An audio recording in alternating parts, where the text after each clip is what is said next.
We call it suicide porn. If you see veterans in the news or on social media, 9 times out of 10, it's something about PTSD or suicide, and we're more than that. Derek Wida served in the Army's elite 82nd Airborne Division on 3 tours of duty. Being a soldier was his life. My first 2 deployments were pretty chill, but 2007 was different. We were fighting the war that year, you know, and the enemy was bringing the fight to us.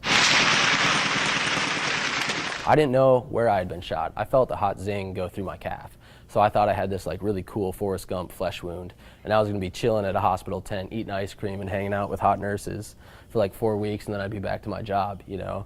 But I woke up in Germany, and I was in this hospital room with all these other wounded guys, and I was like, wow, this might actually be kind of bad. Wida's leg would later have to be amputated, a loss of a limb, and a loss of his military career. I didn't have PTSD, but I had chronic depression, adjustment disorder. There's a long list of other things that you know, can go wrong with you mentally, but not PTSD. For some reason, the media and social media just lumps it all under PTSD, and it's completely inaccurate, and it drives most of us insane. The Army medically retired him, sending Wida into a dark place. I was just really depressed, and I lived without hope. I lived without purpose. Like I thought that because I couldn't be a soldier anymore, that's all I had to offer this world. And so I was just, you know, like drinking all the time and fighting and in jail and in psych wards at the hospitals. And I went through like a 30-day inpatient psychiatric program. And none of it helped me, none of it stopped me, because I didn't want to be helped. By chance, Wida saw a Facebook post about a Tough Mudder competition.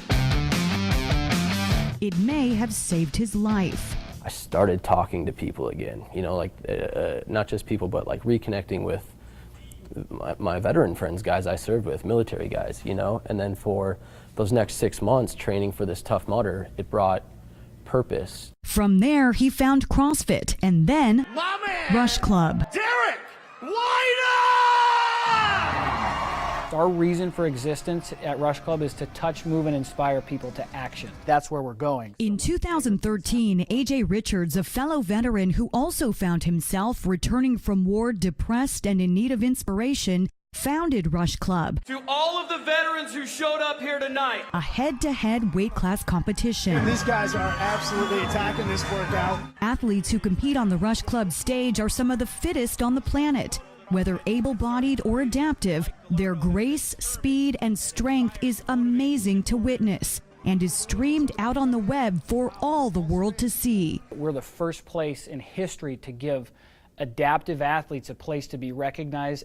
Adaptive athletes like Derek Wida. Every day since my amputation, I became more and more of who I was before I was injured. And at some point now, I'm actually like, I'm just better than who I was before. Wida, who makes a point of saying that the VA treated him remarkably throughout his lengthy recovery, doesn't want anyone's sympathy. Derek Wida, one more time. Listen to this crowd. His story is about strength, and he's made a big name for himself, inspiring his more than 500,000 social media followers every day to get up and move. As long as we keep making progress, small steps every day over a long period of time, you look back and you see how far you've come, and you're just kind of blown away. You're like, wow, I can't believe I'm here now. Maybe, you know, life is good. Life is worth living.